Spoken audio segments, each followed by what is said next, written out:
Hello, everyone, and welcome to Uma Sessions. I'm really excited to welcome this next band. They are a jazz funk psychedelic fusion band from Winnipeg, Manitoba. Please give a warm welcome to Apollo Sons.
So lovely to have you guys back in Windsor. I always say that Uma is home away from home for musicians that are touring. I feel like you guys take that to the literal. I just want to ask about like your experience in Windsor. The first time was 2018. It was a Sunday night and we played Fog and it was great. It was already immediately awesome for us, which is like Ontario is not at all. So Windsor was like that beacon of light in like going east, because it was a grueling tour. We didn't have any friends or contacts out here. We weren't getting any radio plays, so we were starting from like nothing. We were coming from Western Canada, where it's at that point was cushier for us, you know, like we had done it about 3 or 4 times. Anything east of Winnipeg was like a slog. So Windsor from day one was already embracing the band. Do you find like the size of the city makes a difference in your experience? Absolutely, yeah. I think like the spots here, like there's only like a few spots that all the people really go to, so they have like a built-in crowd. Whereas in Toronto, every time we like load into a venue, it's like on a strip. It's just lined with bars that look exactly like the one that we're loading into, that have another band that is playing there that also has a draw. Whereas I feel like we've experienced in Windsor, people just come out. I also feel that the community is very supportive in many different ways. For instance, you've got like the Monday night jam that last time we went in and got to meet everyone pretty much in the scene. I don't know, it's just always been very open and supportive, and we've met all sorts of folks here, and it's definitely a second home. Yeah, what are your favorite spots? And I want to hear what the food. I mean, shout out to Shawarma Queen. We have a loyalty to Shawarma Queen because they're open at 4 a.m. and they're the best. There's the Shawarma Palace, and then there's the Shawarma Queen. I don't even remotely care. That guy takes care of us. Extra garlic sauce at 3 a.m. It's more about the experience. There you go. You know, it's about how it makes you feel. How do you guys see touring? How do you prepare for that? And what makes a successful tour possible? It's a love-hate thing. I try to do my best to make sure that we're finding accommodations and good pay. And then we get to meet folks like all the lovely Windsor people and all the people that we meet all over North America and get paid to do it. For me, I think morale is kind of the secret sauce that makes a good tour. Probably some of our favorite shows that we can think of have been, on paper, terrible. You know, like 5 people in the room or something like that. But if we're all in a good mood, something happens. Like there's some charge to that makes it really strikes at the very core of what we're doing. If we're all feeling it, everything else just falls into place.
Yuma sessions, Apollo Sun, Scene 1, Take 1. I mean, there's a lot of moving parts to your music. How do you write a song? Someone will come in with an idea, or someone will have a melody or a rough blueprint, and then we kind of just jam and fight over the arrangement or how long this section could be. The strength of our writing is in playing into each other's strengths and knowing each other's weaknesses. For example, Ed will intuitively just zap something out of the guitar, and then he brings it to the group, and we all listen to it and digest it. As we're adding layers, Anatol and Aaron are great horn arrangers, so they add depth through that, and we all sort of bring those different things to the table to throw stuff at the wall until we're all happy with it, you know? And then I find after that is when we get into the real specific detail minutia of like, maybe this bar will anticipate that 16th note. And really anyone who comes into the band after is going to hate this because there's 100 million little details that we're like, no, you did that wrong. No, that's not how it goes there. We're always trying to make enemies when we're writing tunes, make someone hate you when they're trying to learn it. So Departures is your most recent release, your most recent album. Do you want to talk a little bit about the evolution of like your sound and maybe talk a little bit about Departures also? Departures for me was our first full length. It was our first vinyl, and it was our first, like, I feel like a cohesive statement of like, this is what we are. It's funny because the process that we used to write Departures was by necessity fairly different from all of what we've just described, because that album was written mostly over the course of the pandemic. And then, things were locked down and we could never have, more than 5 people in the room at any given time. So we started like writing things out with MIDI demos and like really workshopping things, and we'd have meetings over Zoom. We laser focused on everything, and it was all about concision of ideas. And I think something that we're doing with our tunes now is we're trying to add space. We're also kind of crowd testing songs because we've played a bunch of them live already and like seen how they've responded and adjusted. Something that's interesting to me is looking at kind of the lineage of our albums from a production standpoint. On our first EP, was really done is in Ethan, our old drummer's basement, and he was the one producing it. So it was like really kind of DIY. But then going into the next couple EPs, we did those in a real studio. On this last album, we had a Juno-winning producer, and we had the nicest studio in the city, tons of mix revisions and all this stuff. We did the mix revisions here. Yeah. Right there. Yeah. We did them right behind you. Yeah, we signed off on the Departures mixes in Windsor. Stop it. Yeah, That's so cool. right in here. Uma Loft. Yeah. So I feel like you all you bring something so unique to our city. The energy level of your shows is, from what I've experienced, unmatched. It is so sweaty in your shows. We bring a windows are moist. We bring a unique smell to the city, I think. Smell, yes, exactly. How did this all? Is this again one of these things where it's just spontaneous on stage? You started doing this and it became like a thing. To answer your question, though, yes, they're all spontaneous. It derives from someone doing something stupid in the moment, and everyone being like, "I'd like to be a little stupid too, please." Sometimes the choreography is just like the most obvious thing. Like it kind of pairs with the music. Like it will just feel natural and look natural, and it will be like a rhythmic move. I feel like we're trying to like put on an experience through that it's like it's gonna pull people in, and it'll be memorable, and we'll have like a positive, joyful exchange of energy. It's like we've leveled up in our connection to the audience through that. It does feel like, as an audience member, it does feel like we're a part of the experience. The audience is 100% a part of every performance, and if a performer doesn't believe that, I think they're missing out on an exchange and a connection with the audience.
Thank you. I think that's it for the taping. Thank you to Kamryn and the whole production crew. And we'll see you out there. Cheers, Windsor.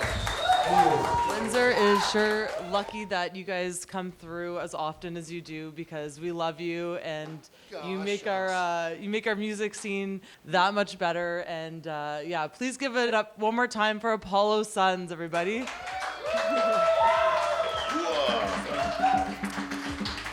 And so I want to thank everyone and thank you to all of our audience members for showing up today and being a part of this.